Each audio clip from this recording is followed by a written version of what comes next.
कार्यक्रमाचे सन्मान्य अध्यक्ष आणि माझे दीर्घकाळचे स्नेही डॉक्टर प्रदीप गोखले, पाली विभागाचे विभाग प्रमुख डॉक्टर देवकर, त्यांचे सहकारी आणि बंधू भगिनींनो, आज ज्यांच्या जयंतीनिमित्त हे व्याख्यान आयोजित करण्यात आलेलं आहे, तर डॉक्टर बापट यांच्या स्मृतीला मी प्रथम विनम्र अभिवादन करतो. एका अतिशय व्यासंगी विद्वानाच्या स्मृत्यर्थ बोलण्याची संधी मिळणं हा एक मोठा गौरव आहे.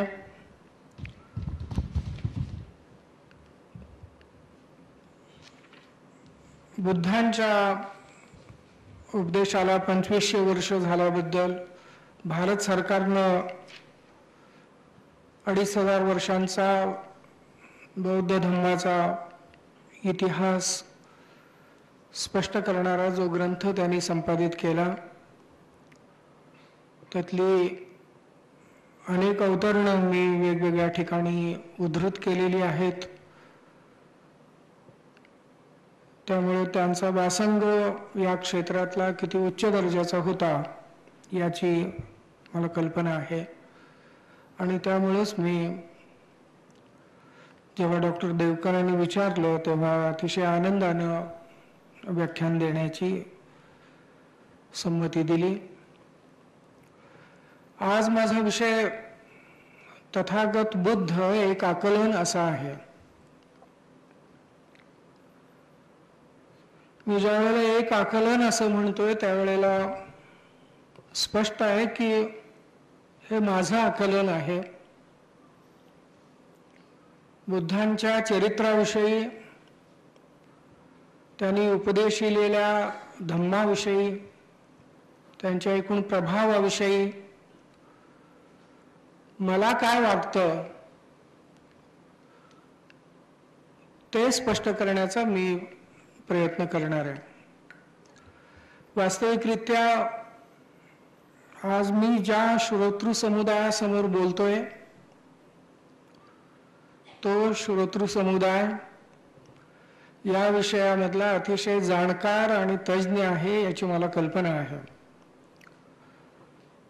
त्यामुळे मी माझ्या मांडणीमध्ये काही नवीन मांडणार आहे असा माझा दावा नाही. एक प्रकारे डॉक्टर बापट यांच्या स्मृतीच्या निमित्तानं आज आपण एकत्रितपणानं बुद्धांचं स्मरण करावं. 2500 वर्षापूर्वी त्यांनी जे काही आपल्या समाजाला देऊन ठेवलेलं आहे त्याच्या आठवणी काढाव्यात, त्यांची एक उजळणी करावी आणि त्यांच्या उपदेशाचं एक ताजेपण आपल्या मनामध्ये नव्यानं निर्माण व्हावं, एवढी एक साधी भावना माझ्या बोलण्यामागे आहे.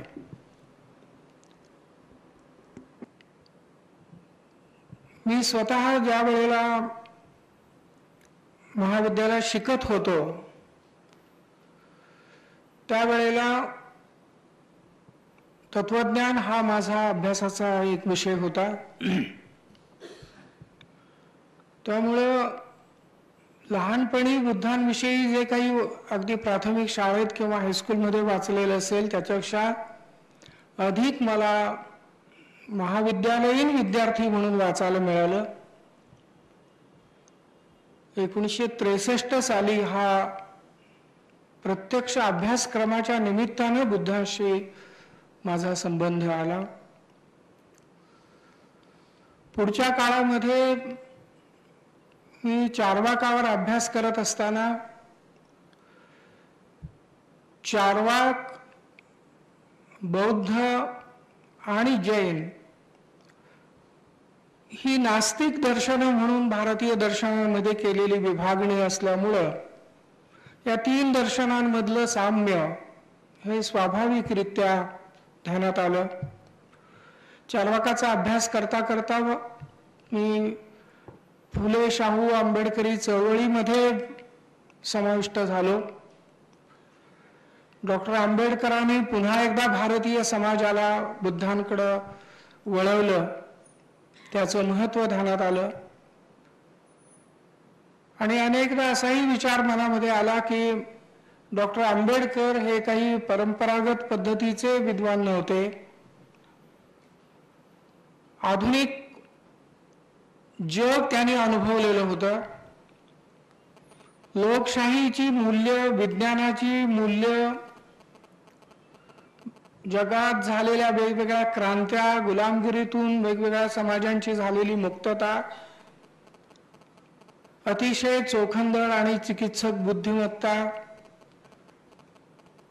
आणि आपल्या समाजामध्ये आरपार परिवर्तन घडवून आणण्याची एक उत्कट लालसा ज्यांच्या मनात होती, अशा प्रकारच्या या विवेकी महामानवानं बुद्धांकडे वळण्याचा विचार का केला असेल, याचंही अर्थातच मनामध्ये आपोआप चिंतन होऊ लागलं. पुढे 1987च्या सुमारास मी नागार्जुनांच्या तत्वज्ञानावरचा आणि चरित्रावरचा एक इंग्रजी ग्रंथ मराठीमध्ये भाषांतरित केला. या सर्व काळामध्ये बुद्धांच्या विचारांशी माझा संपर्क येत गेला. ज्यावेळेला विद्रोही तुकाराम लिहिलं त्यावेळेला तुकारामांवर असलेला बुद्धांचा प्रभाव देखील मला सातत्यानं जाणवत होता. हा माझा व्यक्तिगत प्रवास मी थोडासा आवर्जून आपल्या पुढे एवढ्यासाठी ठेवला की मी माझं आकलन ज्या वेळेला मांडण्याचा प्रयत्न करतोय त्यावेळेला या विषयाशी माझं एक दीर्घकाळचं नातं आहे, अंतःकरणाचं नातं आहे. आणि त्या नात्यातून मला जे जाणवलेलं आहे ते मी आपल्या पुढे ठेवण्याचा प्रयत्न करणार आहे. मला स्वतःला बुद्धांचं आकर्षण का वाटतं, त्यांच्या विचारामध्ये अशी कोणती गोष्ट आहे ते ठेवण्याचा हा प्रयत्न आहे. मी एक फक्त 4-5 मुद्दे आपल्या पुढे ठेवेन. वेळेच्या मर्यादेमध्ये फार विस्तार करणार आहे अशातला भाग नाही. एक अतिशय महत्वाची मूलभूत स्वरूपाची, पायाभूत स्वरूपाची बुद्धांच्या तत्वज्ञानामधली गोष्ट मला जाणवते, ती म्हणजे बुद्धांनी मी अलौकिक आहे अशी भूमिका कधी घेतली नाही. मी उपजतच काहीतरी असाधारण शक्ती घेऊन आलेलो होतो, मी स्वर्गातून आलेलो आहे, एखाद्या देवतेचा दूत आहे, ईश्वराचा अवतार आहे, तुमचा उद्धार करण्यासाठी आलेलो आहे, अशा प्रकारची भूमिका घेतलेली नाही. मी तुमच्यासारखाच एक मनुष्य म्हणून जन्माला आलो, रक्तामांसाचा माणूस म्हणून जन्माला आलो, पण मी एका विशिष्ट पद्धतीनं प्रयत्न केले, विचार केला, चिंतन केलं आणि त्यामुळे मी बुद्धत्वापर्यंत पोचू शकलो. मग तुमच्यामध्ये आणि माझ्यामध्ये अंतर कुठे निर्माण होतं? तर तुमच्यामध्ये, तुमच्यापैकी प्रत्येकामध्ये बुद्धत्वाचं बीज आहे आणि तुम्हीही विवेकी पद्धतीनं, योग्य रीतीनं, सम्यक रीतीनं प्रयत्न केले तर तुम्हीही बुद्ध होऊ शकता. प्रत्येक माणसामध्ये आपल्या सर्व प्रकारच्या अंतःशक्ती उच्च शिखरापर्यंत फुलविण्याची क्षमता असते, हे बुद्धांनी लोकांना सांगितलं. 3-4 हजार वर्ष भारतीय समाज गुलामगिरीत राहिला, त्याची वेगवेगळी कारण आपल्याला सांगता येतील.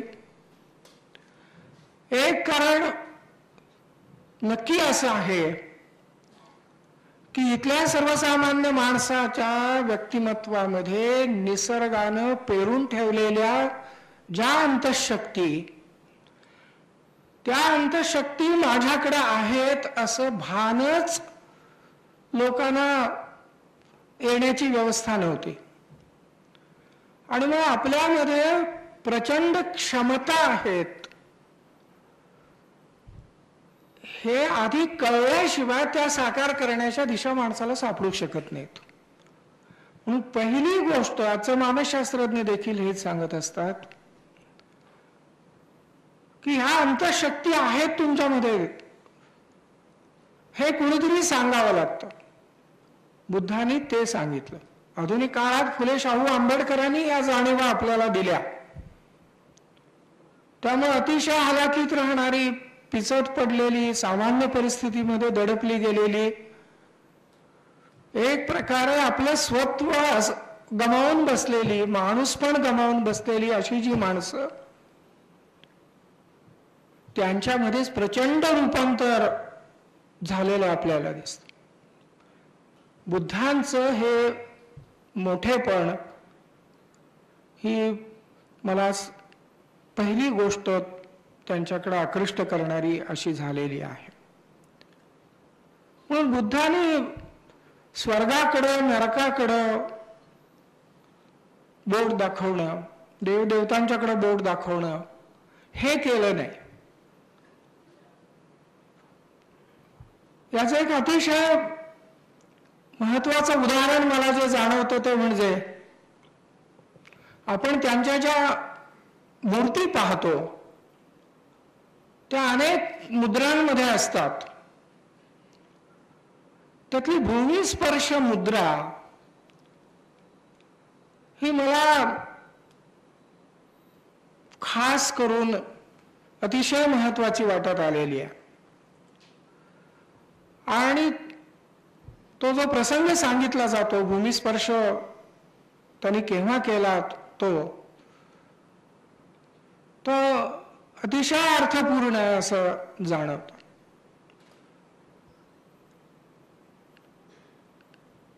आपल्याला माहित आहे वैशाख पौर्णिमेला ते पिंपळाच्या झाडाखाली बसले. पिंपळाच्या एवढ्यासाठी मी म्हणतोय की त्यांना बोधी प्राप्त झाल्यानंतर त्या वृक्षाला बोधी वृक्ष म्हटलं जाईल. तोपर्यंत त्याचं स्वरूप वेगळं आहे. आणि मग मार त्यांच्या विरोधात नेहमी येत असतो हेही माहित आहे. खरं म्हणजे मार हा शब्दच दाखवतोय की मार म्हणजे मारणारा.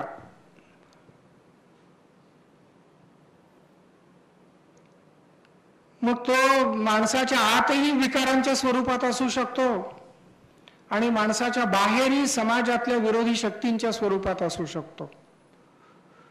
माणसाच्या जगण्याच्या, स्वातंत्र्याच्या, स्वत्वाच्या प्रेरणा मारणारा, या अर्थानेही माराकडे आपण पाहू शकतो.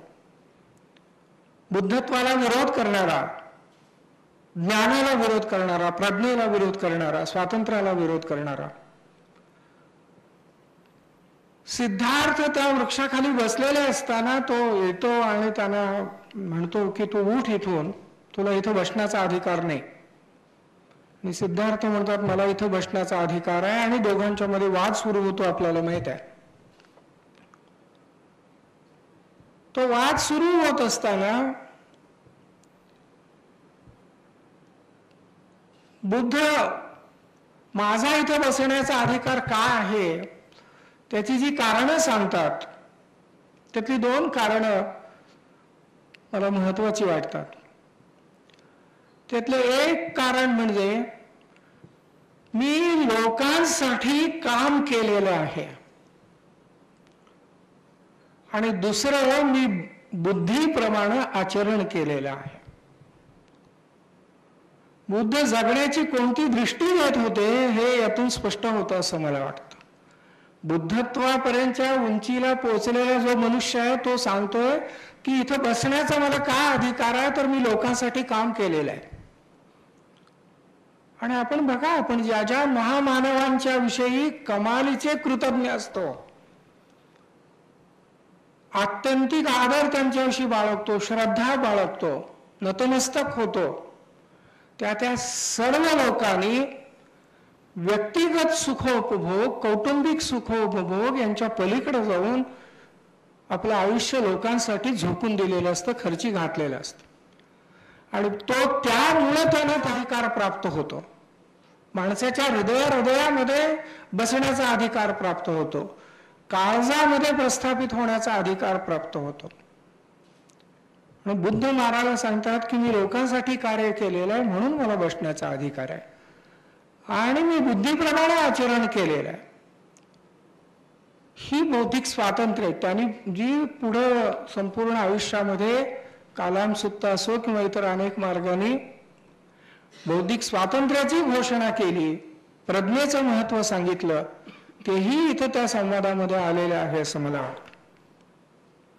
पण यापेक्षाही मला भूमिस्पर्श मुद्रेचा जो उल्लेख करायचा तो वेगळ्या कारणासाठी करायचा आहे. तो म्हणजे तो मार म्हणतो मला इथं बसण्याचा अधिकार आहे, याबद्दल हा साक्षीदार आहे, हा साक्षीदार, हा साक्षीदार आहे. तुला कोण साक्षीदार आहे?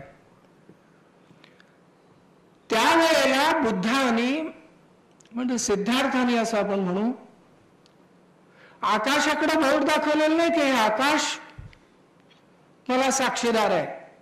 सामान्यतः अलौकिक शक्तींचा माझ्यामधून आविष्कार होतोय असं मानणारे जे लोक असतात ते आकाशाकडे बोट दाखवत असतात. बुद्धाने आकाशाकडे बोट दाखवलं नाही, स्वर्गाकडे दाखवलं नाही, ईश्वराकडे दाखवलं नाही, एखाद्या देवतेची साक्ष काढली नाही, तर आपला उजवा हात चिवरामधून बाहेर काढला आणि जमिनीला स्पर्श केला, भूमीला स्पर्श केला आणि म्हटलं की ही महापृथ्वी मला साक्षीदार आहे, मला अधिकार आहे, याला साक्षी आहे. हे खूप महत्वाचं आहे असं मला वाटतं. तत्वज्ञानाला आणि धम्माला आकाशातून स्वर्गातून पृथ्वीकडं रक्तामांसाच्या माणसांकडे आणण्याचं हे काम होतं असा याचा अर्थ होतो. आणि म्हणून ती जी भूमिस्पर्श मुद्रा आहे ती पुन्हा एकदा बुद्धांचं हे मनुष्यत्व, तुमच्या आमच्या बरोबरचं नातं, बुद्ध असे दूर जात नाहीत की ज्यांचं आचरण करताच येणार नाही, ज्यांच्या पाठीमागून जाताच येणार नाही, इतके दूर जातच नाहीत. सामान्य माणसांमध्ये मिसळतात आणि म्हणून आपल्याला वेळोवेळी दिसेल ते थकलेले आहेत, आजारी पडलेले आहेत, सारीपुत्ताना किंवा आनंदाना म्हणतात अरे मी जरा आता कलंतो, थकलोय. तुम्ही 4 गोष्टी लोकांना सांगा. 80 वर्षांचे झाल्यावरही म्हणतात अरे एखादी गाडी मोडकळीला आलेली असते, डागडुजी करून चाललेली असते, तशी आता माझ्या शरीराची अवस्था झाली आहे. हे मनुष्यत्व जे आहे त्यांचं, आणि तरी देखील वेगळेपण आहे लोकांना दृष्टी देण्याचं, ते आकृष्ट करून घेणार आहे. आता हे जे आहे हे पहिलं एक तत्व ध्यानात घेतल्यानंतर मग दुसऱ्या गोष्टीकडे वळताना मला जे जाणवतं ते म्हणजे त्यांनी प्रज्ञेला दिलेलं महत्व, ज्ञान प्रक्रियेला दिलेलं महत्व, ज्ञान कसं मिळवावं त्याविषयी केलेले प्रयोग, आणि ज्ञान प्राप्त केल्यावर काय घडतं ही तर एक वेगळी गोष्ट झाली. पण ज्ञानाची नुसती चाहूल लागली तर काय घडू शकतं त्याचं उदाहरण त्यानं ज्या वैशाख पौर्णिमेला बोधी प्राप्त झाली त्याच वैशाख पौर्णिमेच्या सकाळी घडलेल्या घटनेकडे पाहिल्यावर ध्यानात आपल्याला माहित आहे की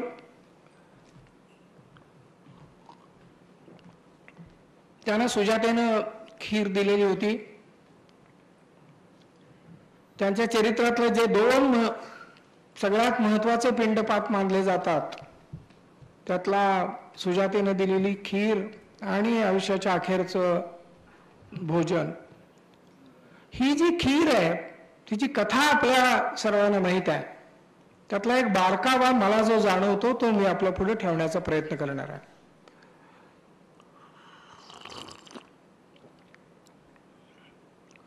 सुजाता नावाच्या तरुणीनं एका वडाच्या झाडाला नमस केलेला होता. माझी इच्छा पूर्ण झाली की तुझी पूजा करेन. तो वृक्ष म्हणजे एक देवता आहे असं समजून तिनं हा नवस केलेला होता. तिची इच्छा पूर्ण झाली आणि वैशाख पौर्णिमेला तिनं आपल्या दासीला सांगितलं की तू जा त्या झाडाकडं आणि त्या झाडाच्या भोवतीचा जो परिसर आहे तो सगळा स्वच्छ करून ये. ती दासी गेली. त्या दिवशी सिद्धार्थ त्या वडाच्या झाडाखाली सकाळी सकाळी येऊन चिंतन करीत बसलेले होते. अजून बोधी प्राप्त झालेली नाही. त्या दिवशीची सकाळ आहे, पण ज्ञानाच्या जवळ माणूस पोचलेला आहे. याचा जो एक काही प्रभाव तो सगळा त्यांच्या व्यक्तिमत्वातून झळकत होता. स्वाभाविकपणे ती दासी प्रभावित झाली आणि तिला असं वाटलं माझ्या मालकिणीनं ज्या वृक्षदेवतेची पूजा करायचे ठरवले ती वृक्षदेवता स्वतःच माझ्या मालकिणीची पूजा स्वीकारण्यासाठी इथं आलेली आहे. तिची समजूत झाली.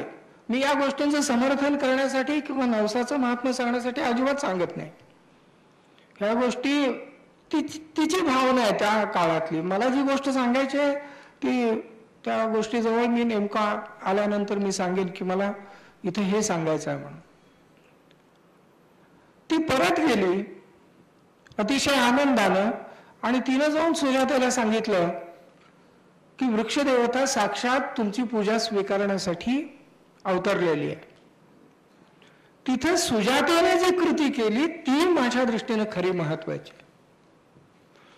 ती आनंदाची बातमी ऐकल्यानंतर सुजाता त्या दासीला म्हणाली की तू आजपासून दासी नाहीस, तू दास्यातून मुक्त झालीस, तू माझी ज्येष्ठ कन्या आहेस.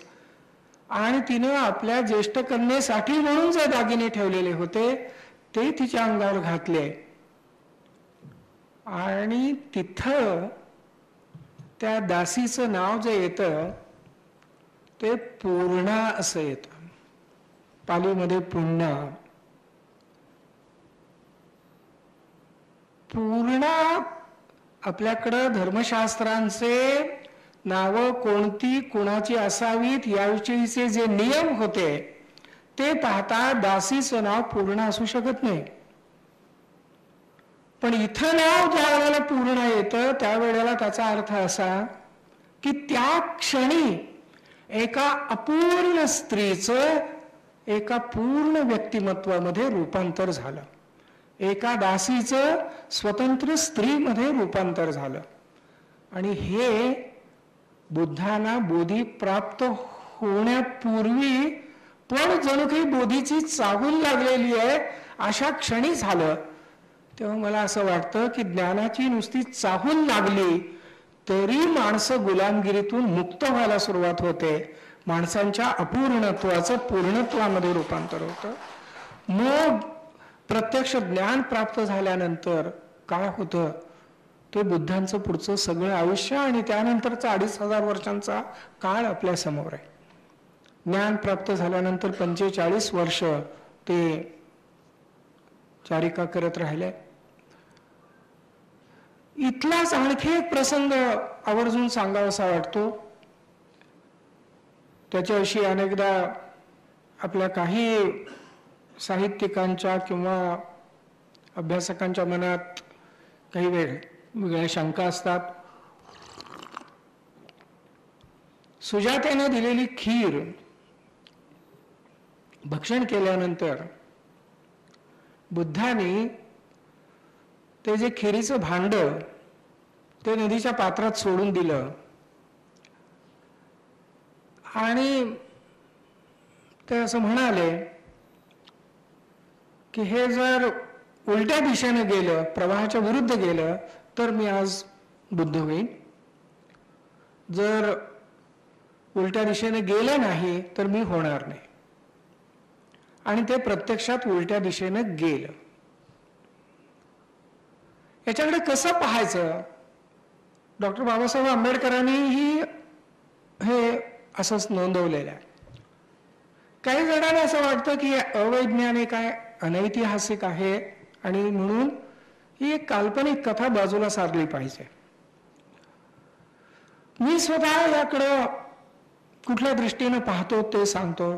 आणि बाबासाहेबांनी हे का नोंदवलेलं आहे त्याच्याविषयी मी त्याच पद्धतीने विचार करतो. आपल्या जीवनामध्ये केवळ आपण तर्क घेऊन चालत नाही. म्हणजे भांड प्रवाहाच्या विरुद्ध दिशेने गेलं हे ऐतिहासिक सत्य नव्हे. ही वस्तुस्थिती मान्य करावीच लागते. कारण प्रवाहाच्या दिशेने भांड जाऊ शकतं. प्रवाहाच्या विरुद्ध दिशेने जायचं झालं तर काहीतरी बळ लावलं पाहिजे. बळ लावल्याशिवाय ते विरुद्ध दिशेने जाणार नाही कदापि.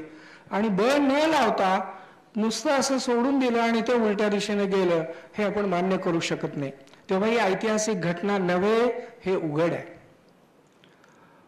पण जीवनामध्ये जसं एक वैज्ञानिक सत्य असतं, काही तार्किक सत्य असतं, तशी काही कलात्मक सत्य असतात, काव्यात्मक सत्य असतात, काही मिथकं असतात. हेही आपल्याला विसरता येत नाही. संस्कृतीमध्ये या मिथकांचंही एक स्थान असतं. मिथकं अज्ञान पसरवणारी, शोषणाला कारणीभूत होणारी, विषमता निर्माण करणारी, गुलामगिरी निर्माण करणारी अशी असतील तर ती नाकारलीच पाहिजेत, खोटी आहेत म्हणून बाजूला सारलीच पाहिजेत. पण ती असं काही करत नसतील आणि माणसाला काहीतरी एक वेगळ्या प्रकारची जीवनदृष्टी देण्याचं काम काव्यात्मक पद्धतीनं, कलात्मक पद्धतीनं जर ती करत असतील तर ती समजून घेतली पाहिजेत. मग आपण इथं कोणत्या पद्धतीने हे समजून घेऊ शकतो? बुद्धांच्या धम्माला प्रतिस्रोतगामी असं म्हटलं गेलं. आपण जाणतो स्रोत प्रवाह, स्रोतगामी प्रवाहाच्या दिशेनं जाणारा, आणि प्रति म्हणजे उलटा, प्रतिस्रोतगामी प्रवाहाच्या विरुद्ध जाणारा. त्याचं हे या मिथकामधून प्रतीक निर्माण करण्यात आलेलं आहे. आणि हे प्रतीक आपल्याला काय सांगतं? बुद्धांचा धर्म कसा होता? तर त्या काळात इथल्या एका विशिष्ट परंपरेमध्ये ज्या गोष्टी आढळत होत्या त्या गोष्टींच्या विरोधात जाणारं बरंच काही बुद्ध मांडू लागलेले होते. एक धर्मात नेहमी येणारी गोष्ट तृष्णेची आहे की माणसं तृष्णेमुळे धावत असतात, लोभानं लुब्ध होऊन धावत असतात. हा प्रवाह. त्याच्या विरोधात लोभ सोडा. इतिवृत्तकात बुद्धांनी म्हटलंय, एक गोष्ट सोडा, मी तुमच्यासाठी जामीन होतो. आणि अशा 6 गोष्टी त्यांनी सांगितल्यात. त्यात लोभ सोडा ही पहिली गोष्ट. द्वेष सोडा, मी तुमच्यासाठी जामीन होतो. फार मोठी गोष्ट सांगितली आहे, फार फार मोठी. क्रोध सोडा, मोह सोडा, ढोंग सोडा, अभिमान सोडा. अशा 6 गोष्टी सांगतात आणि प्रत्येक गोष्टीला म्हटले, एक गोष्ट सोडा, मी तुमच्यासाठी जामीन होतो, हमी देतो, ग्वाही देतो की तुम्हाला पुन्हा दुःखात पडावं लागणार नाही. मग हा एक तृष्णेचा, लोभाचा प्रवाह होता. बुद्धांनी त्याच्या विरोधात जायला सांगितलं. पण या समाज व्यवस्थेमध्येही काही एक प्रवाह होते. एक ग्रंथ प्रामाण्याचा होता. जे पूर्वीच्या ग्रंथांनी लिहून ठेवले ते अंतिम सत्य आहे, पवित्र आहे. मानवी बुद्धीने त्याची अजिबात चिकित्सा करता कामा नये. कोणी केली तर त्याला बहिष्कृत करावं, वाईट टाकावं. आणि वाईट टाकणं ही पूर्वी फार भयानक शिक्षा होती. माणसाला एकाकी पाडणं आणि शरण याला भाग पाडणं. शरण म्हणजे वाईट अर्थानं जो पराभूत म्हणून शरण येणे, या अर्थानं मी इथं हा शब्द वापरतोय. माणसाला एकाकीपणामुळे असुरक्षितता वाटते आणि मग माणूस स्वातंत्र्याच्या कल्पना सोडून देतो आणि चाकोरीमध्ये चालायला सुरुवात करतो. स्वातंत्र्य खोडून टाकण्यासाठी बहिष्काराचं शस्त्र वापरलं जात असे. तर ग्रंथाच्या विरोधात जाऊन बुद्धी वापराल तर माणसातनं उठू अशी एक प्रकारे धमकी असे, दहशत असे. बुद्धाने त्याच्या विरोधात मांडलं. कालाम सुत्ताचा वेळ मिळाला तर मी थोडीशी चर्चा करेन. त्यामध्ये तर स्पष्टपणानं हे सगळं सांगितलेलं आहे. बुद्धी माणसानं वापरली पाहिजे स्वतःची. ग्रंथांचं प्रामाण्य चिकित्सेनंतर टिकलं जरूर स्वीकारायचं, फेकूनच द्यायचं आंधळेपणानं किंवा आंधळेपणानं स्वीकारायचं असं नाही. विवेकाच्या कसोटीवर घासात टिकलं स्वीकारा, नाही नाकारा. तेव्हा इथेही प्रवाहाच्या विरुद्ध आहे. समाजात चातुर्वर्णाचा प्रवाह होता, माणसा माणसात भेद निर्माण करणारा. त्याला किती छेद दिला त्यांनी, किती प्रयोग केले. मला जसा वेळ मिळेल त्याप्रमाणे काही उदाहरणं मी आपल्या पुढे ठेवण्याचा प्रयत्न करीन. यज्ञयागादी कर्मकांडाचा प्रवाह होता, त्या चमत्कारांचा प्रवाह होता. त्या सगळ्याच्या विरोधात आपला धम्म सांगितला. स्त्रियांना अत्युच्च बिंदूपर्यंत आपल्या व्यक्तिमत्वाचा विकास करण्याचा अधिकार मान्य केला जात नव्हता. बुद्धाने तो मान्य केला. अशा अनेक दृष्टीने बुद्धांचा धम्म हा प्रतिस्रोतगामी होता. म्हणून तर बोधी प्राप्त झाल्यानंतर देखील 7 आठवडे ते उपदेश करण्यासाठी उरुवेलामधून बाहेर पडले नव्हते. 7 आठवडे चिंतन करत होते की मला जे कळलंय ते लोकांना सांगू की नको, लोकांना हे पचेल का, रुचेल का, मानवेल का. हा प्रवाहाच्या विरुद्ध जाणारा विचार लोक स्वीकारतील का, काय करू. एकदा निर्णय घेतला, नाही सांगायचा आहे. आणि मग त्या बाबतीत ही खरं म्हणजे एक फार मोठा क्रांतिकारक प्रकार झालेला आहे शिक्षणशास्त्राच्या दृष्टीनं. लोहितच्या बरोबर पुढे जी चर्चा झाली, मला वेळ मिळाला तर मी सांगेन.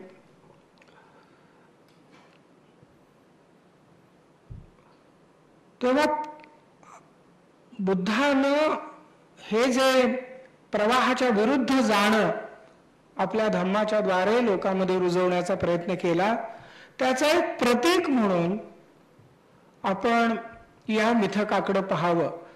ते काल्पनिक आहे, काव्य आहे. जसं एखादा कवी म्हणतो की आमच्या गावावर कधी पाऊस पडलाच नाही.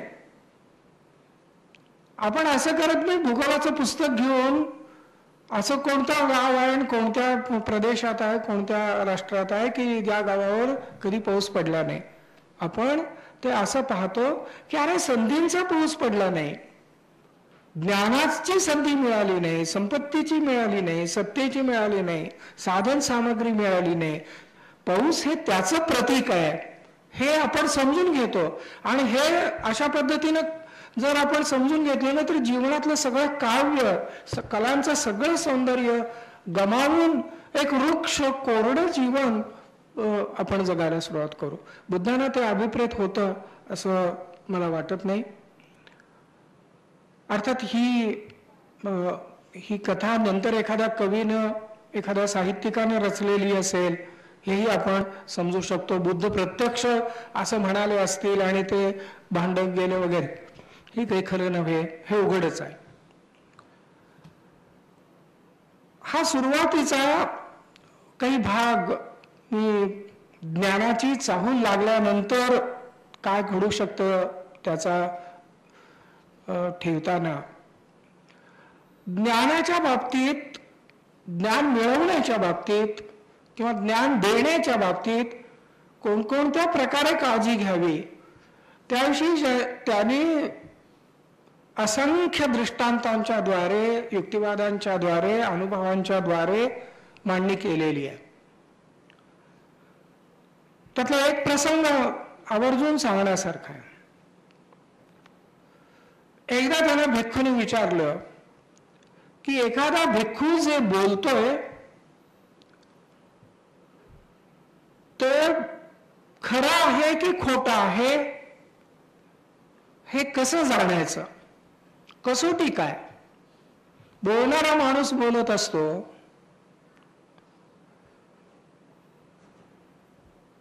ठरवायचं कसं तो योग्य सांगतोय की अयोग्य सांगतोय? बुद्धाने त्यांना सांगितलं त्याच्या बोलण्यामध्ये 4 घटक दिसतात का तुम्ही बघा, 4 गोष्टी दिसतात का बघा, आणि मग त्याचं बोलणं बरोबर आहे की नाही ते ठरवा. कसं काय काय? आपण एखादी गोष्ट पाहिली असेल तर मी पाहिलेली आहे असं सांगणं, जे पाहिलं ते पाहिलं म्हणून सांगणं, जे ऐकलं ते ऐकलं म्हणून सांगणं.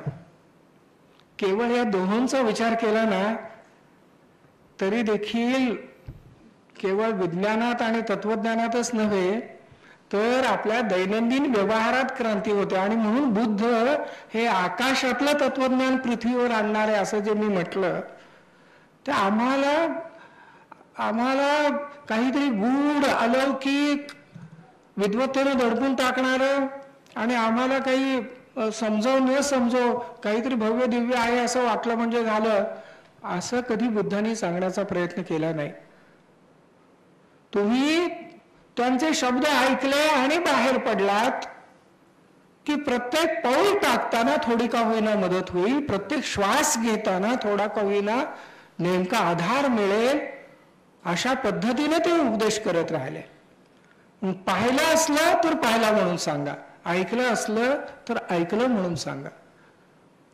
ऐकलेलं असताना जणू काही मी अनुभवलेलं आहे अशा पद्धतीने सांगणं हा सत्याशी द्रोह होतो. 3रा टप्पा सांगितला, आठवलं, जे आठवलं ते आठवलं म्हणून सांगणं. 20 वर्षापूर्वी घडलेली घटना आहे, 30 वर्षापूर्वी 40 वर्षापूर्वी घडलेली आहे, तुम्ही आत्ता सांगताय असं म्हणा 40 वर्षापूर्वी असं घडलं होतं, हे असं असं झालं असं मला आठवत आहे, जणू की आत्ता. कारण मध्ये काळ जातो तशा स्मृती पुसट होतात हे स्पष्ट आहे. आणि शेवटचा टप्पा महत्वाचा सांगितला, समजलं असलं तर समजलं म्हणून सांगणं.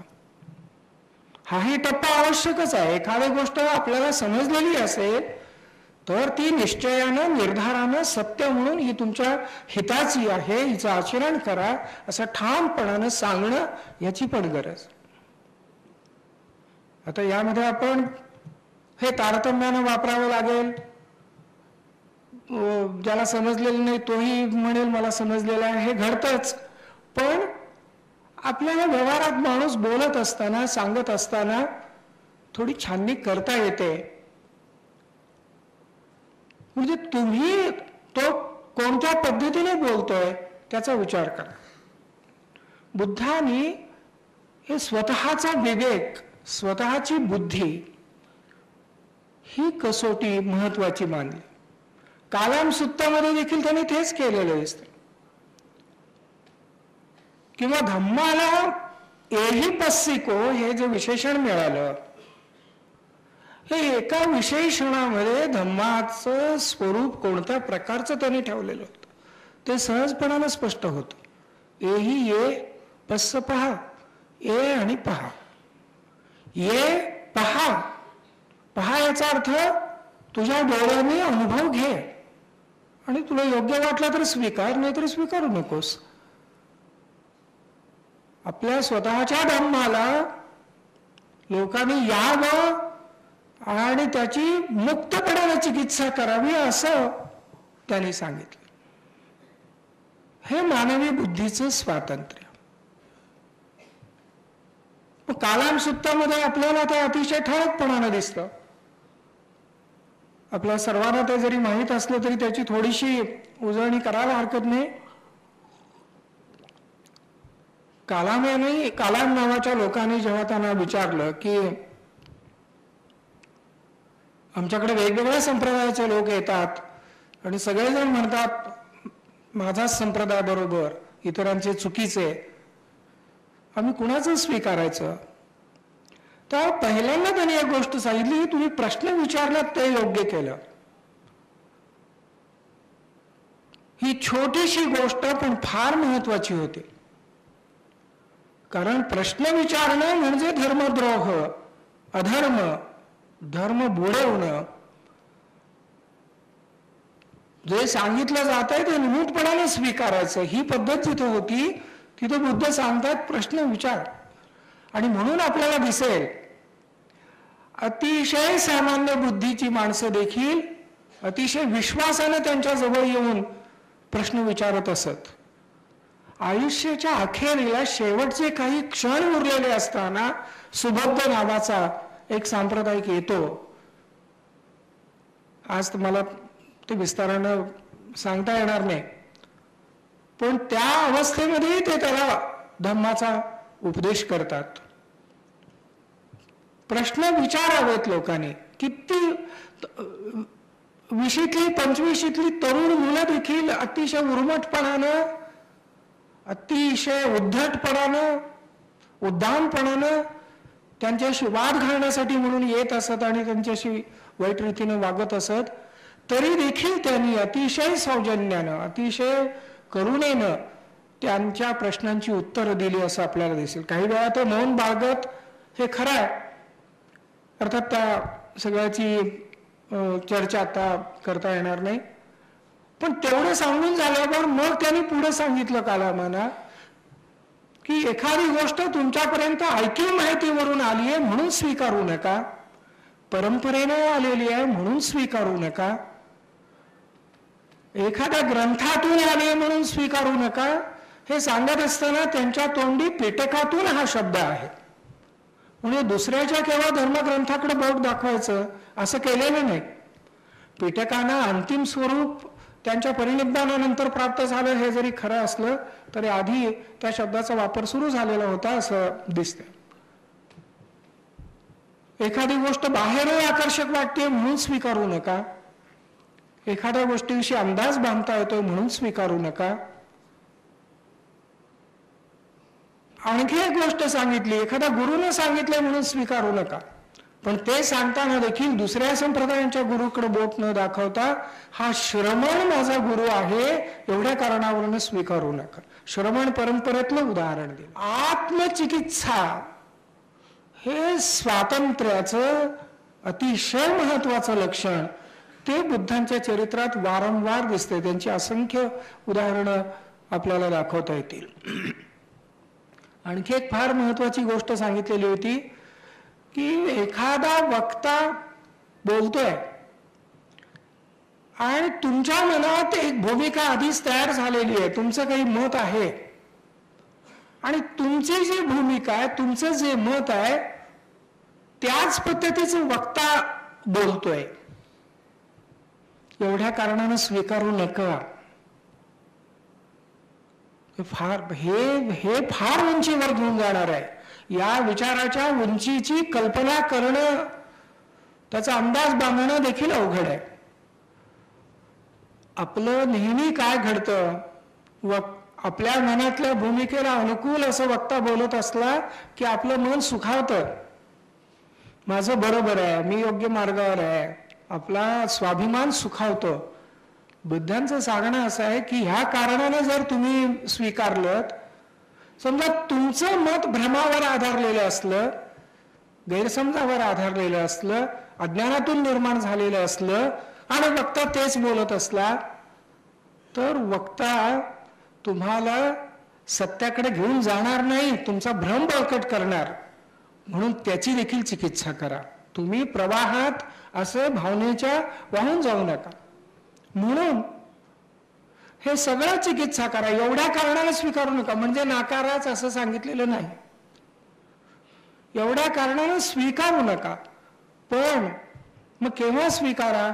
जेव्हा स्वतः तुम्हाला अनुभव येईल की हे माझ्या हिताचं आहे, हे निर्दोष आहे आणि याला जाणकारांनी मान्यता दिलेली आहे, तेव्हा तुम्ही ते स्वीकारा, नाहीतर स्वीकारू नका. म्हणजे स्वतःचा अनुभव हा तुम्ही इथं कसोटी म्हणून माना. हे कालामाना त्यांनी सांगितलं. भदंत आनंद कौसल्यायनांनी म्हटलेलं आहे की या कालाम सुत्तामुळं मी त्रिशरणाकडे वळलो. हे कालाम सुत्त म्हणजे मानवी बुद्धीच्या स्वातंत्र्याचा वैश्विक जाहीरनामा आहे, असं त्यांनी जे म्हटलं ते गौरवाचे उद्गार अगदी सार्थ ठरावेत. अशा प्रकारचं हे सगळं सुत्त आहे.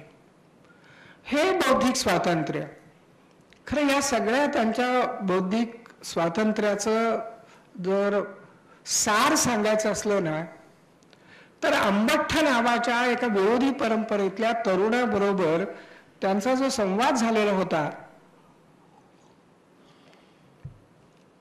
त्यामध्ये आलेले ते वाक्य. अतिशय उर्मटपणाने तो वागत होता. तुमच्यासारख्या श्रमणांना काही मान द्यायचाच नसतो, आमचे जे लोक असतात त्यांना मान द्यायचा असतो, असं त्याचं म्हणणं होतं.